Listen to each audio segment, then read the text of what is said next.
Jadi kita bakalan masuk terlebih dahulu ke game kedua kita, yaitu Miramar. Silakan Pasta dan juga Wisma.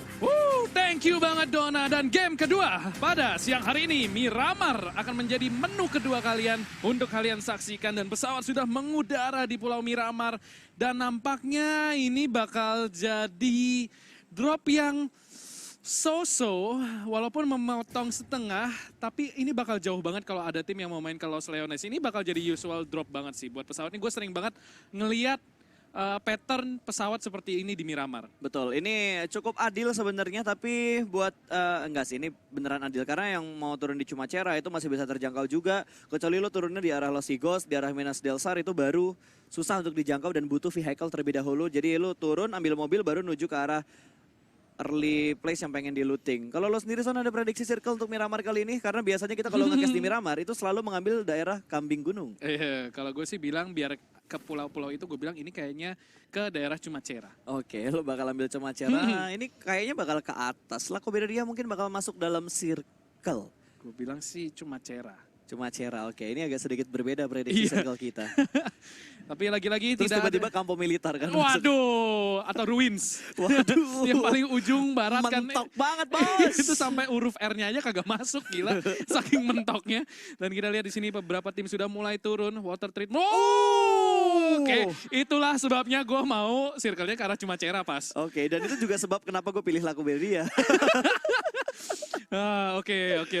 Ini lagi-lagi pas. Ini adalah kalau di Vikendi ada Dobromesto, di Miramar ada Impala. Ada Impala dan ada daerah pegunungan yang sudah seringkali masuk dalam lingkaran pertama, bahkan sampai di lingkaran ke-7 untuk Miramar. Ya, ini Circle Legend, dan kemarin kalau nggak salah ada yang nge-mention kita kayaknya di Instagram kalau mereka dapat circle pulau. Berarti itu mungkin terjadi pas. Sangat-sangat mungkin terjadi. Masih ada kemungkinan itu terjadi di game profesional seperti ini. Persentasenya tuh hanya sekian persen aja untuk circle menuju ke bagian 2 pulau terpisah di Miramar. Dan Lovre tidak mendapatkan kontestan sama sekali. Cukup nyaman untuk ke daerah early lootingnya Lovre. La Cobreria juga tadi kalau nggak salah victim mengambil di bagian sana. Kampo militer yang biasanya kosong kali ini dihinggapin sama tim NFT. Oh, kayaknya bakal mulai ini ya, nyoba drop zone baru. Karena kayaknya NFT tahu tempat drop zone mereka suka diisi sama tim lain. Mereka bakal coba main buat late engagement, tentunya nggak mau early engagement.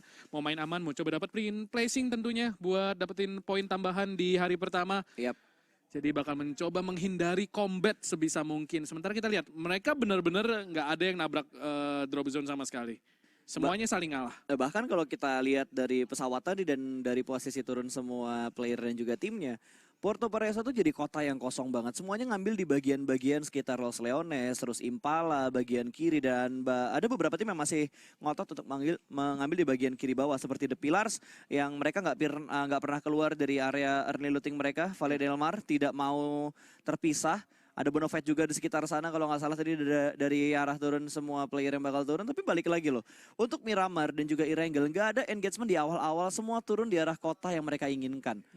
Nggak ada yang rebutan kota. Nggak ada yang tabrakan. Nggak ada yang tabrakan dan berusaha untuk nge-retake kota tim lain. Ini dengan circle seperti ini, gua expect Boom akan melakukan early rotation dan mendapatkan gunung itu. Karena selalu ketika circle seperti ini dan gunung itu ada di dalam circle, biasanya Boom abis looting udah dapat yang cukup, mereka bakal early rotation langsung ngambil gunung. Dan mereka bakal siap-siap juga kalau misalkan ternyata circle-nya keluar dari gunung, mereka bakal turun. Menurut gue itu bakal jadi hotspot. Dan kayaknya Boom pasti pengen mempertahankan titelnya mereka juga, Serigala Gunung.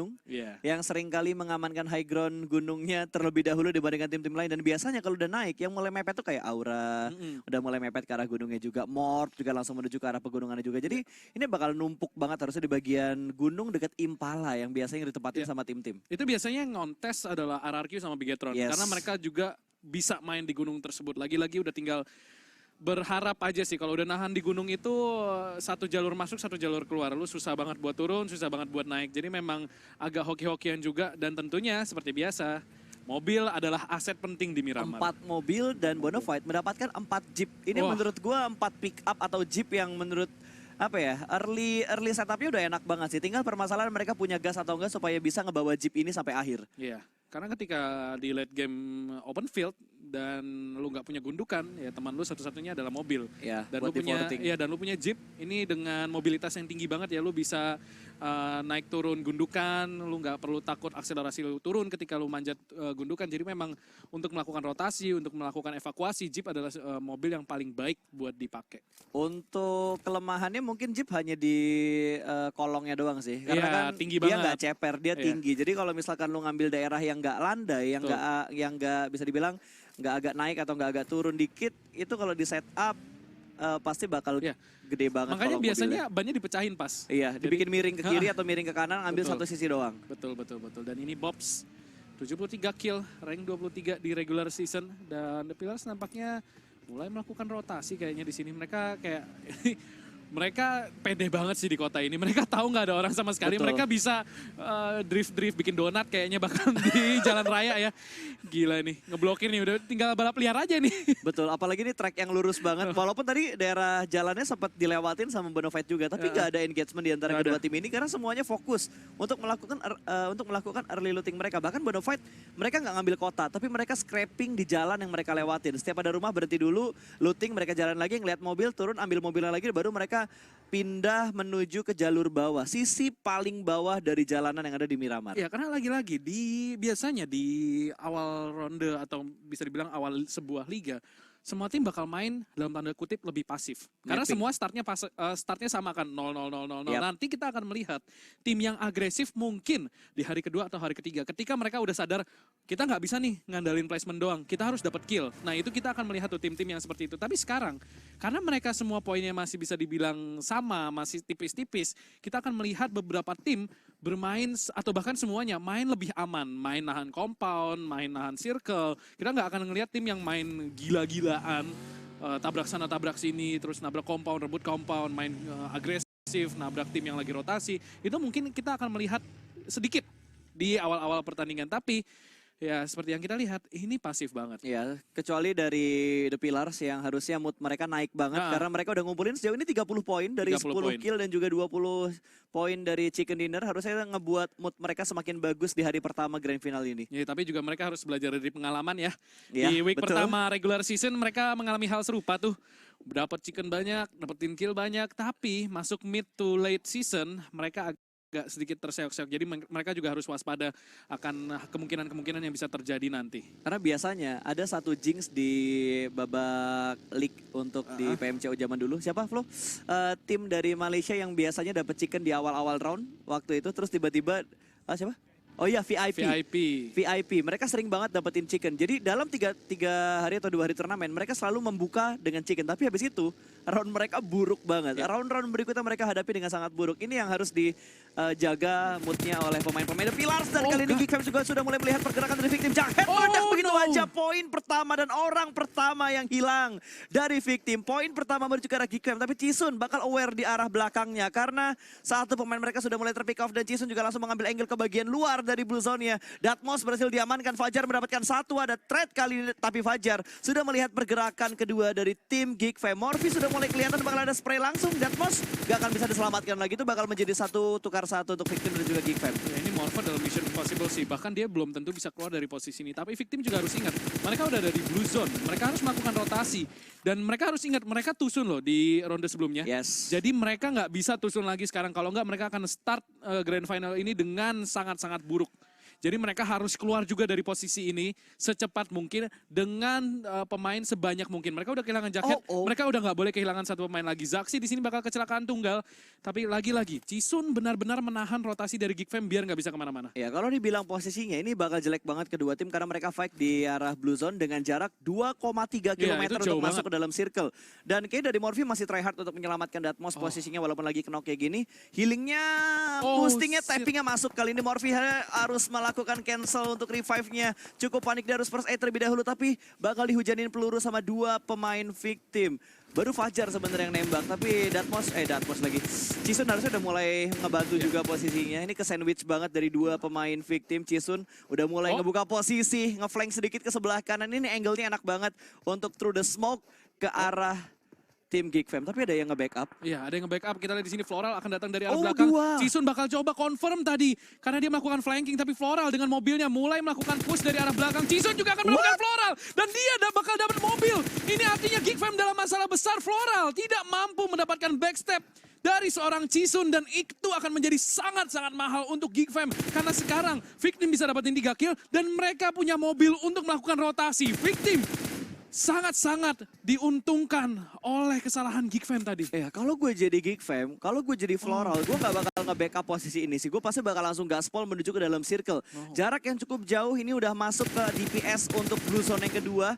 Karena Gila. circle-nya udah mulai ngecil lagi, ini bener-bener kerugian banget untuk Geek Fam. Itu high risk, high reward banget Betul. sih. Itu nggak high reward sih, itu high risk doang Itu high, kayaknya. tapi Victim dapat 3 kill, mereka dapat mobil. Itu menurut gue ngelihat tadi duel dua tim itu kayak nggak akan menghasilkan apapun, tapi ternyata Victim dapat 3, dia dapat mobil dan mereka keluar dengan 3 pemain. Menurut gue 1 tukar 3 itu untung banget. Dan kita lihat di sisi lain Onyx berhasil mendapatkan Luxi yang nampaknya hanya seorang diri di sana. Sudah udah ke mulai take down dan terpantau. kayaknya bakal di-push nih sama Commit? Onyx.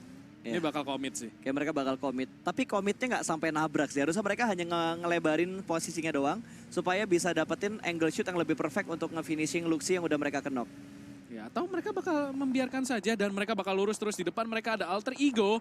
Oke, ini posisi ini agak posisi yang terbuka. nggak bagus sebenarnya berdiri tepatnya. Nah, kalau di posisi ini bagus untuk Onyx karena dia Iya. bisa kontrol Betul. 2 angle sekaligus. Betul, mereka punya 2 bukit ya buat ditahan. Alter ego juga dalam posisi yang cukup terbuka. Nick di sini bakal mencoba mencari angle dan Wah, oh legit my god. banget. Pemain-pemain alter ego berada di lower ground dan spray down dari Nick. Berhasil mendapatkan 2 pemain dari alter ego sekaligus dengan 1 magazine saja. Sekarang alter ego dalam posisi yang sangat terjepit untuk melakukan revive. Badru dan Hans di sini dalam posisi yang sangat sulit untuk dipulihkan kembali. Sementara 2 pemain dari alter ego bakal cabut repositioning dan tidak akan mencoba untuk menyelamatkan 2 pemain ini. Betul, ini harusnya yang dilakuin sama Geek Fam tadi. Ketika posisinya udah sangat sulit untuk nge-backup, mereka bakal tinggalin. Tapi tadi Floral masih nekat dan itu malah ngebuang player mereka. Sampai akhirnya sekarang Geek Fam harus bertahan dengan player mereka yang terakhir. Iya. Tinggal 1 orang lagi berarti dari Geek Fam. Dan Alter Ego juga kehilangan 2 pemain mereka, hanya menyisakan Smith dan juga Heroes. Tadi Smith udah hampir muterin mobilnya untuk fight back, untuk ngasih counter, tapi ternyata dari Alter Ego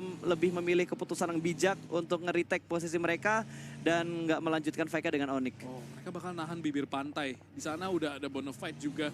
Sudah menahan. Ini bakal jadi circle yang ugly banget sih menurut gua pas. Karena tadi kita lihat 30% dari circle adalah laut. Jadi itu artinya jalur rotasi, jalur evakuasi hanya akan datang dari arah barat. Dan itu bakal numpuk banget circle-nya. Kita akan melihat apakah, oh my god, kebanting ke arah kiri dong. Ya. Dan itu gunung harusnya, itu pinggiran La Bendita. Bendita. Itu bakal jadi hotspot sih menurut gue. Harusnya kalau ada tim yang pengen ngambil sana. Karena biasanya di arah La Bendita itu numpuk. Tapi karena tadi predik circle-nya menuju bantingannya ke arah kanan. Jadi semua tim prediknya, oke kita bakal ambil pinggir tebing dari garis antara laut dan juga daratnya.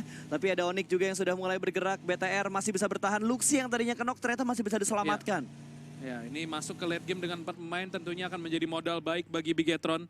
Ini adalah hal yang pengen mereka lakukan, terutama karena mereka tidak mendapatkan banyak poin di ronde sebelumnya. RRQ sendiri juga masih lengkap, kita lihat masih ada 16 tim dengan jumlah pemain yang relatif masih banyak.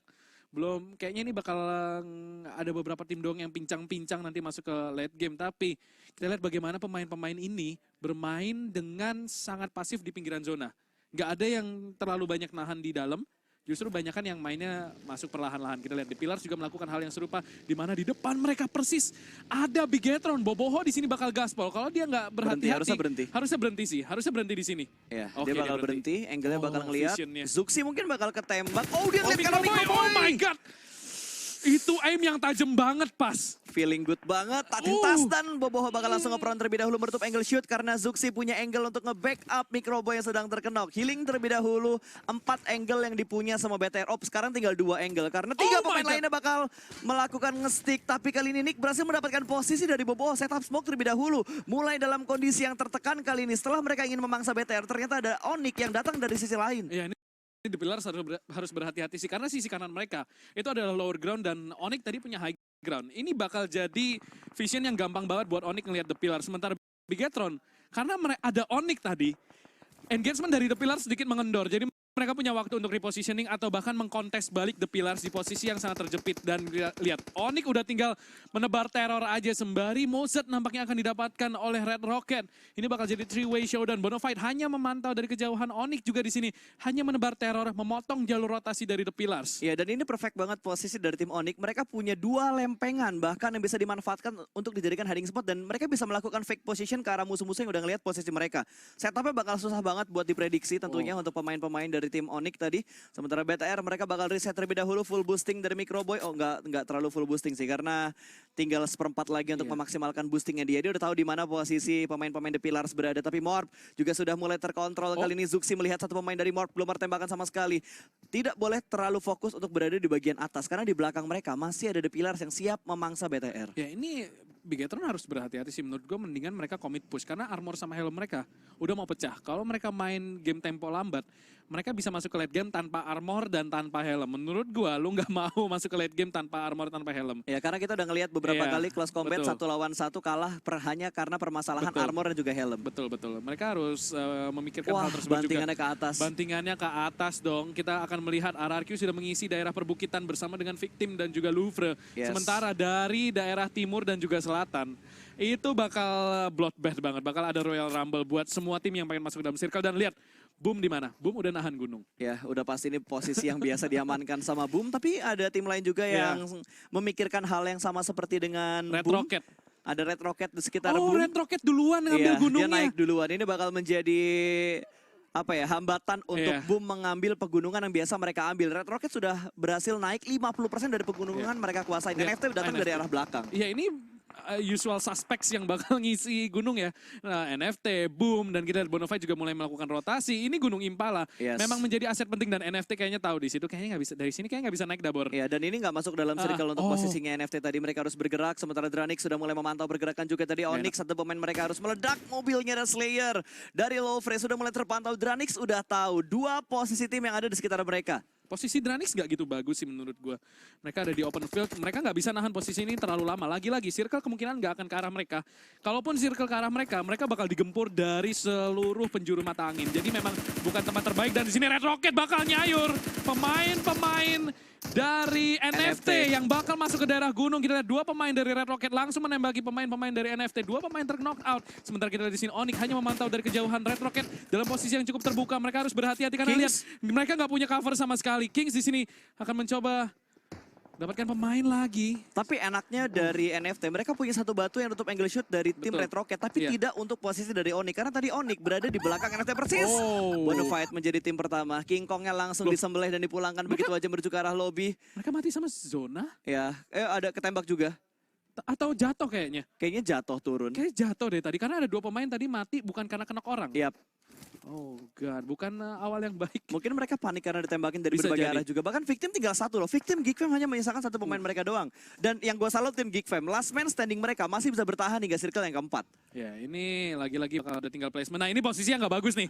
Ya, gue inget banget Morph pernah ada di posisi yang serupa. Dan sekarang Morph menjaga, belajar dari pengalaman. Betul. Mereka menjaga dari jauh posisi tersebut.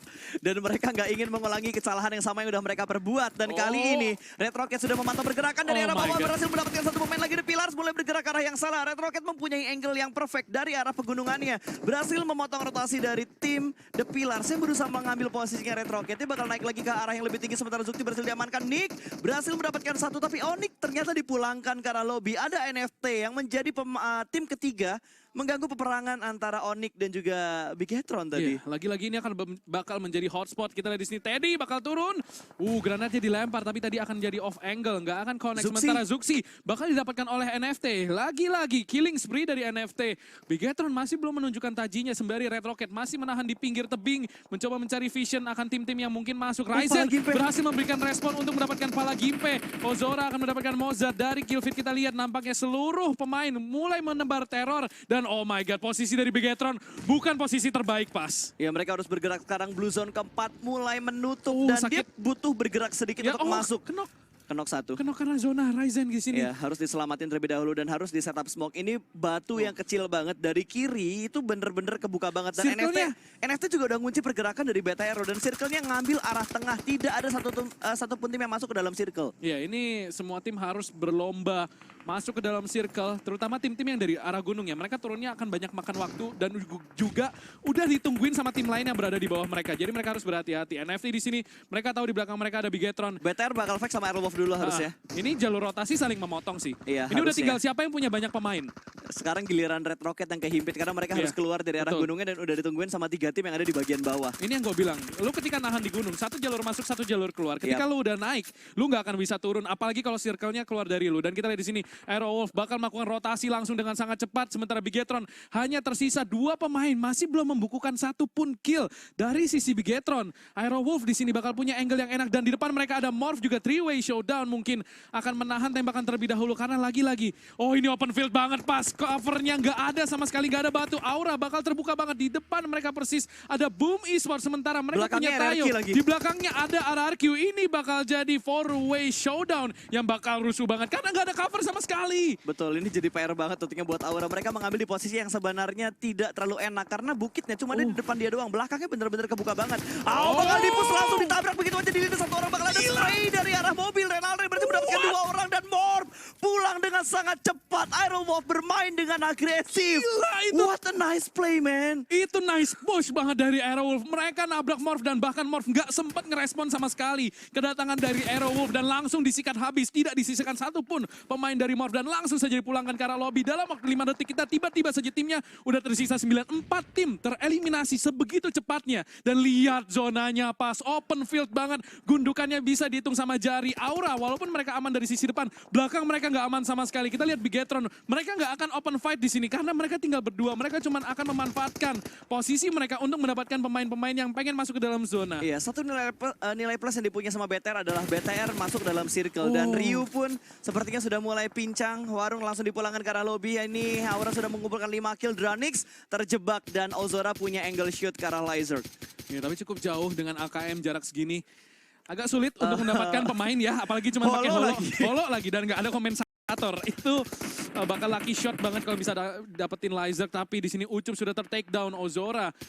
Oh, kita lihat 2 pemain dari Louvre, 3 pemain Lizard tepatnya. lebih milih mati sama zona. Iya, nggak ngasih poin sama sekali. Betul. 7 tim tersisa di sini. Sementara Ryzen mulai menebar teror. Pemain-pemain dari Aura nggak tahu ditembakin dari mana. Tapi Ryzen nampaknya akan Spauf membantu yang dapet. Spauf mendapatkan. Dan justru Luxi ter-take down dari Aerowolf. Ya itu angle-nya. Oh, no. Mereka tinggal berdua tapi Aerowolf nggak nahan BTR nggak nahan tembakan mereka. Mereka masih ingin untuk mendapatkan sedikit pick ke arah musuh yang mereka lihat. Dan sekarang PR-nya BTR dapat zona lagi. Bigetron bisa menang loh. Iya, BTR dapat zona lagi dan itu benar-benar di ujung zona. Tapi di sisi lain, RRQ bakal commit fight-nya bersama dengan tim Aura. Sudah berhasil mendapatkan satu setup smoke terlebih dahulu. Angle dari Aura benar-benar ditutup. Mungkin mereka bakal melempar molotov ke arah Aura. Ini mimpi buruk untuk Aura. Apakah mereka bakal kebal dengan api karena logo mereka api. Tapi kali ini Nerpeko bakal melihat pergerakan dari Ozora. Tapi manja aja Proning tertutup satu mobil yang ada di depan Ozora. Ya, RRQ juga ingat mereka harus gerak. Dan ketika mereka gerak, mereka bakal jalan ke open field. Ini mereka harus memanfaatkan momen ini untuk mendapatkan kill sebanyak mungkin. Karena ada kemungkinan. Dan oh my god, Ryzen berhasil melakukan Rosezi. Tersisa seorang Roses. Harus melakukan clutch di sini. Itu open banget. Itu open banget. Angle-nya enak banget buat ngeliat Roses tadi harusnya. Ini yang gue bilang. RRQ harus dapetin kill banyak banget sekarang. Karena ada kemungkinan mereka bakal dihabisin oleh seorang Roses. Dan kita lihat 7 kill untuk Aura. Louvre masih ada 4 pemain. Sementara Bigetron sudah pincang. Tersisa 1 pemain saja. Luxi harus melakukan clutch. Dan untungnya masih ada batu yang akan melindunginya. Tapi dia bakal dijepit dari 2 arah. Ada Aerowolf di sebelah kiri dan ada juga Louvre. Di sisi kanan. Louvre masih ada di sisi kanan. Dan Louvre masih punya 4 pemain. Bigetron dalam kondisi yang terjepit banget dan kemungkinan besar Louvre bisa mendapatkan kill ini dari Bigetron. Iya, dan Boom juga masih menyebar posisi tim-tim mereka juga. Oh, udah tinggal 1 ternyata. Tadi gue lihat tinggal 2, tapi kali ini hanya tinggal sendirian doang. Sementara Louvre masih 4 pemain, bertahan 4 poin kill sudah mereka kumpulkan. Mereka punya cover 1 gundukan, mereka punya 3 mobil juga yang bisa dijadikan forting. Dan mereka bisa mereset dengan adanya supply di dekat mereka. Reset armor dan juga helm. Boom harus dipulangkan ke arah lobby. 3 tim tersisa, BTR sisa 2. Tapi 1 harus di-revive terlebih dahulu. Ya, kalau itu bisa di-revive, mungkin masih bisa ditahan tuh gempuran dari Louvre. Tapi udah nggak mungkin, itu nyawanya udah tipis banget Ryzen. Cuman hanya menahan saja. Tapi kita lihat Bigetron tersisa 1 pemain. sekarang ini battle-nya udah tinggal Louvre sama Aerowolf sih menurut gue. Betul. Dan Luxi bakal bisa chicken dinner kalau Louvre tempur sama Aerowolf. Yang kemungkinan besar nggak akan terjadi. Iya. Karena mereka saling pandang nih, jauh banget. Kemungkinan Luxi bakal ke pick off duluan, baru akan ada tempur sama Louvre. Tapi Louvre punya high ground, Aerowolf nggak punya high ground. Betul, permasalahannya high ground dan lower Betul. ground. Sebenarnya penentunya adalah circle yang ketujuh. Kalau- Akan mengarah ke Louvre atau akan mengarah ke arah Aerowolf. Atau bahkan mereka bakal ngebanting ke atas dan ngebuat Wah. semua tim ini harus bergerak. Itu bakal gelut parah sih. Dan satu-satunya kemungkinan Bigetron menang adalah kalau circle-nya ke atas. Ketika dua tim ini tempur, Iya. pemain terakhir dari Bigetron bisa Luxi tinggal bersih-bersih. itu pemain itu. Oh, gila. Ini. Gila, Ini. omongan gua menjadi disaster untuk ketiga tim yang Wah. tersisa. Tapi Luxi bertahan benar-benar di ujung dari Blue Zone. Sedikit menguntungkan untuk Aerowolf dari segi jalur rotasi mereka. Ya, Aerowolf lebih dekat ke circle. Sementara Louvre, mereka masih punya mobil. Dan mereka bisa melakukan long rotation ke arah utara terlebih dahulu dan masang forting. Kalau misalkan itu dilakukan, Louvre bakal punya angle yang lebih kuat daripada Aerowolf. Itu gundukan bisa dimanfaatkan, Oh, tapi dia no. keluar dari Oh, sebelah kiri. no. What? Dia keluar dari sebelah kiri dan itu free shoot banget dari Aerowolf. Satu orang kembali tumbang dan bakal ada backup dari mobil lain yang datang untuk menyelamatkan pemain Louvre yang lagi kenok. Set up, smoke dan juga granat ke bagian depan sedikit melakukan pengecekan terlebih dahulu. Aerowolf masih bertahan dan Louvre harusnya dia masih bisa bertahan dengan 4 pemain mereka. Tapi ini nggak ada yang ngeliatin angle-nya si Luxi sama Nggak ada, sekali loh. nggak ada. Ini Luxi cuman, iya boy, udah tinggal ngusap-ngusap tangan, nungguin pemain-pemain ini tempur. Kita di sini Slayer akan Ledakin menembakkan ke arah mobilnya. Potato, diledakin aja langsung mobilnya. Luxi masih belum ke spot sama sekali posisinya. Dia bisa menjadi orang ketiga yang mungkin merusak pesta antara Louvre dan juga Aerowolf. Iya. Kita lihat di sini Spawn bakal ditumbangkan sama Toms. 4 lawan 2 tepatnya sekarang. Sembari Aerowolf mulai di pressure sama Louvre. Dan Louvre punya posisi. Aerowolf perlahan tapi pasti mulai Ini masuk ke pasti dalam yang ada di circle. mindset dengan kondisi 8 player yang kesisa. Pasti pemikirannya udah 4 lawan 4. Iya, ini udah 4 lawan 4. Tapi masih ada 3 tim pas. Iya. Masih kelihatan kan. Oh, ini masih ada 1 pemain lagi. Jadi mereka harus berhati-hati sembari Renaldo. Ini lihat. Itu granatnya bisa main dia sendiri. Granat ini jatuh. Granat ini jatuh dan itu bisa jadi end untuk dia. Lihat pas sekarang 2-1-1. BTR kalau keluar di waktu yang tepat, ini bisa chicken dinner. Kita lihat di sini Luxi mulai perlahan tapi pasti masuk ke dalam circle. Potato masih memantek dari kejauhan Louvre. Pemain-pemain yang mulai bertumbangan, tersisa 2 pemain. Slayer di sini udah ketahuan juga posisinya. Potato akan menjadi last man standing dari Aerowolf untuk menahan posisi. Sembari Luxi melakukan healing, masuk ke dalam Kebuka circle banget. perlahan-lahan di Anjay, sini. kebuka banget. Luxi bakal Steal coba steal kill. kill di sini. Masih mampu mendapatkan 1 kill di posisi yang sangat Potato. terjepit. Potato ada tepat di samping kirinya, masih Kiri. belum ketahuan. Potato Kiri. apakah akan di finish dan di sini Luxi harus aim battle dan sudah tertek kalau dia reload. Luxi harus melakukan reload dan akan tereliminasi di posisi ketiga. Potato harus melakukan clutch 1 lawan 2 pas. Ya 1 lawan 3 sekarang karena tadi udah berhasil di revive tadi. Oh. Apakah Ozora bakal kenok lagi? Ini angle yang shoot yang cukup bebas berhasil mendapatkan 2 easy. 2 lawan 1. Ozora cukup low dan Slayer juga cukup low. Blue Zone bakal mengikis darah dari Slayer. Darah dia hanya 1% dan ini bakal menjadi chicken kah? Ozora 1 lawan 1 bersama dengan Potato masih bermain di arah kotak dan kali ini Louvre berhasil mengambil chicken dinner di round yang kedua. Louvre Ozora berhasil step up di waktu yang sangat tepat melakukan clutch 1v1. Andaikan dia nggak 8 kit, dia mati punya tadi. Iya udah pasti.